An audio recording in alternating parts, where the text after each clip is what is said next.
Hi, my name's Mike Dexter. I've been associated with the Waterworks, Cortland Water Board since 1972 when I was hired to read water meters. I retired in 2003, but for the last 18 years I've been here feeding the deer, taking care of the animals, helping the city manage the herd that we have right now.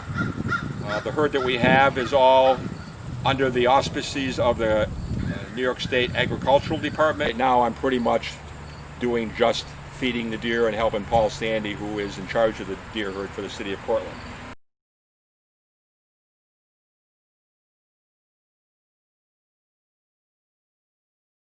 This is what we feed them about every other day. We feed them about 200 pounds of corn, deer pellets.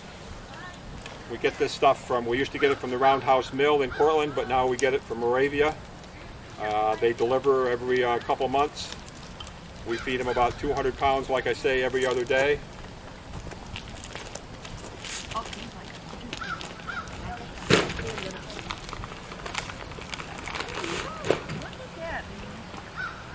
Right now, as you notice, the bucks are starting to shed their antlers, the velvet off their antlers. This is about the time of year, right around Labor Day, is when they shed the velvet. And they're getting ready for the rutting season, which will come in October, November. And the reason they shed the velvet off is because right now it's a fairly soft tissue, and once the velvet comes off, those antlers get as hard as a rock. It's like calcification. Oh. And that's what they use for defense in the wintertime. Oh. Because when they go into the rut, you got a lot of the boy deer, a lot of the bucks are chasing each other to see who's going to breed the does. Right. So that's their defense method of having the antlers. And right now, like I said, there's a couple, that one right there. You can see the blood, it's kind of red. Yeah.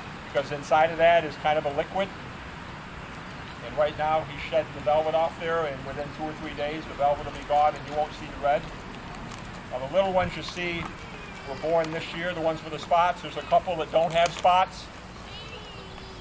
They're just starting to lose them sometime. Usually they're born around Memorial Day. This one right here, I'm saying, probably is only 2 or 3 months old. So he was born later on. But there's a couple in here. We had like 5 or 6 fawns, and there's a couple fawns that really don't have the spots. They're losing them. And as you can also tell, most of the bucks have already changed into their winter coats. If you read those signs, it'll tell you the hair that's on, they're putting their winter coats on. Some of them start a little bit earlier, but the does usually are a little bit later in putting their winter coats on.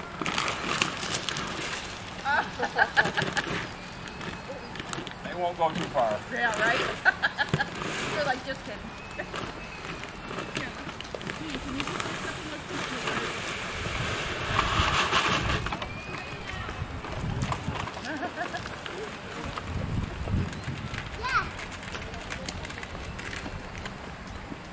Right now we have about 35 deer. The Waterworks area is about 15 acres.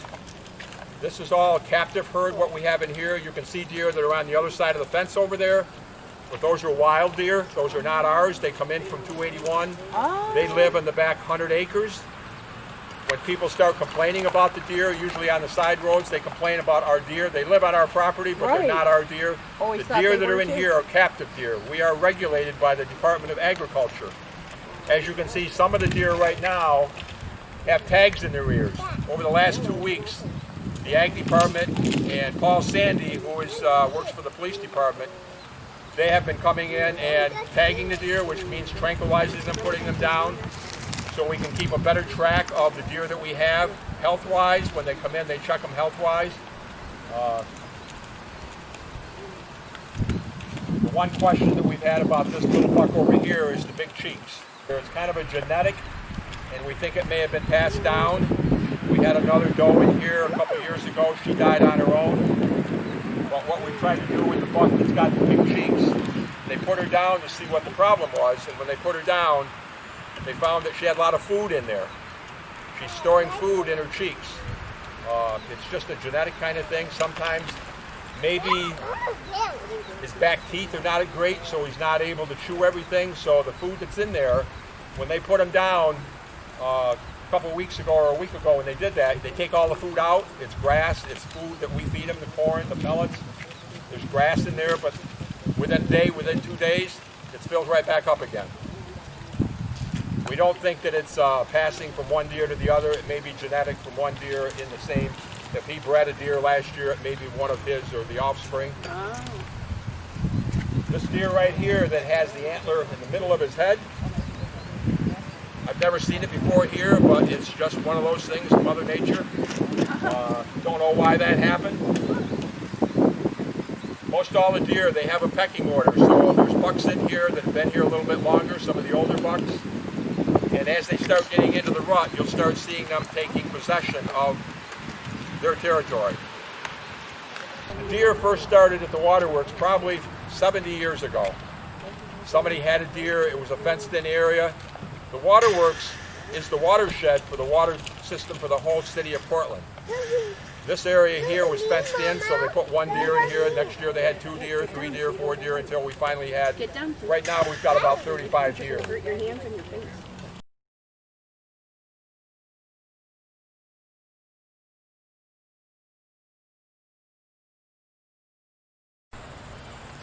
Okay, I'm going to talk a little bit about the antlers that I've collected over the years, all my time that I've been here. Usually I go in and try to pick up the sheds, especially from the larger deer from year to year.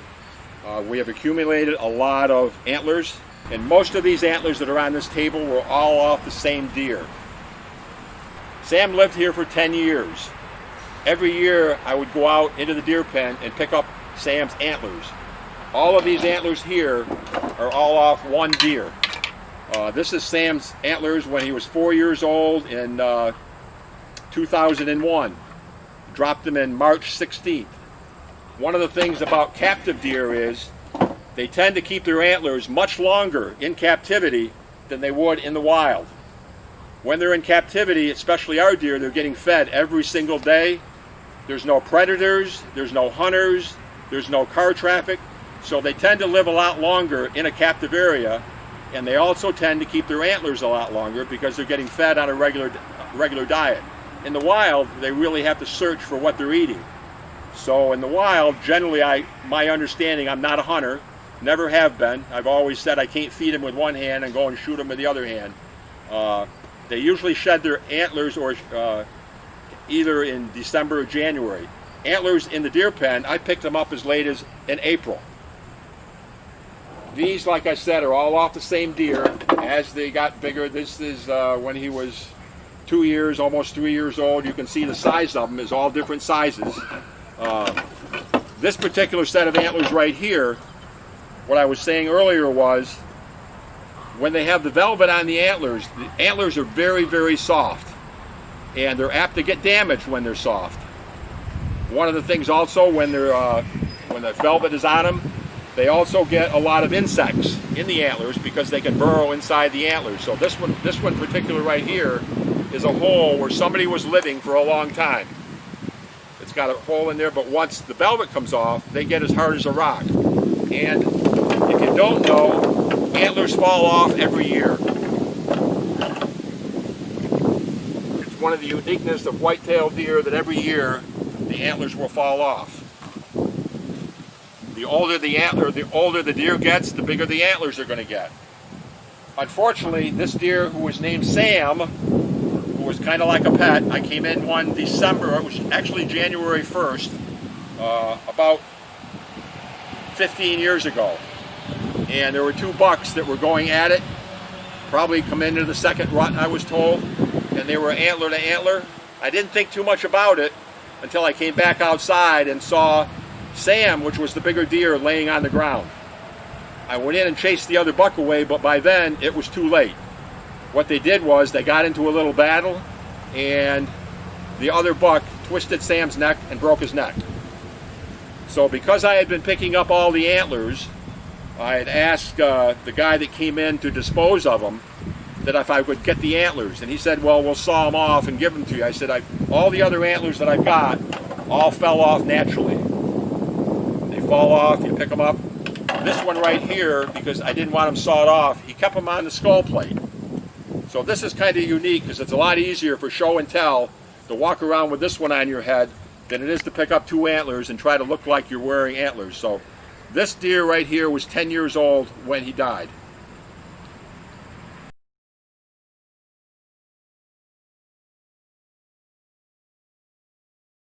One of the things that we have to monitor is a disease called chronic wasting disease, CWD. Many years ago, there were some deer brought into New York State from out west, and they had a disease called chronic wasting. It's a disease of the brain. It's transmitted from deer to deer. As far as we know now, it's not transmitted from deer to people, but because deer can catch it. Many years ago, they had a herd, I believe it was up in Oneida, and one deer they found had chronic wasting disease, so basically they had to put the whole herd down. We've been having deer in here for 70 years. They've been monitoring for checking for chronic wasting disease for probably at least 20 years before I retired.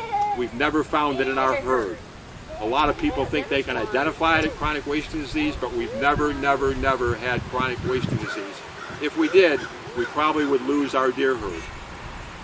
We monitor it very closely, and the New York State used to, every year when they have their places where they stop and the deer are inspected after they're shot by the hunters, they will also test for chronic wasting disease. They have not found any chronic wasting disease in New York State in years.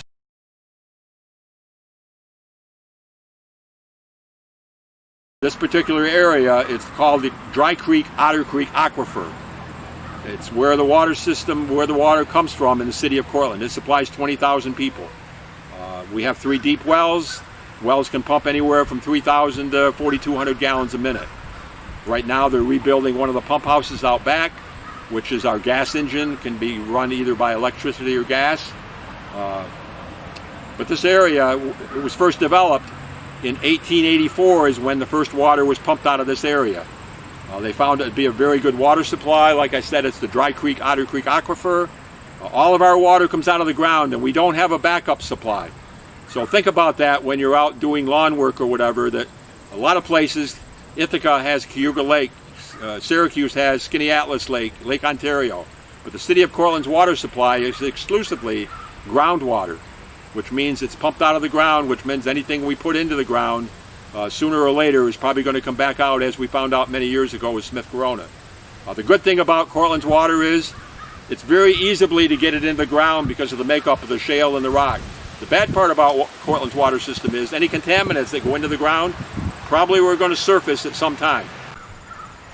One of the other things that I'd like to talk about is the reason that the deer are at the waterworks is all attributed to one man who worked here for 49 years. Danny Houlihan is the man that started having the deer in the deer pen, the Christmas lights, the flowers, the lawn. It was all attributed to Danny because the waterworks has always been more than just a place, a utility company. He made it more like a park. At one time it was Waterworks Park. So I hope you've all enjoyed this. I'm very pro deer waterworks. Like I said, I've worked here now for 48 years.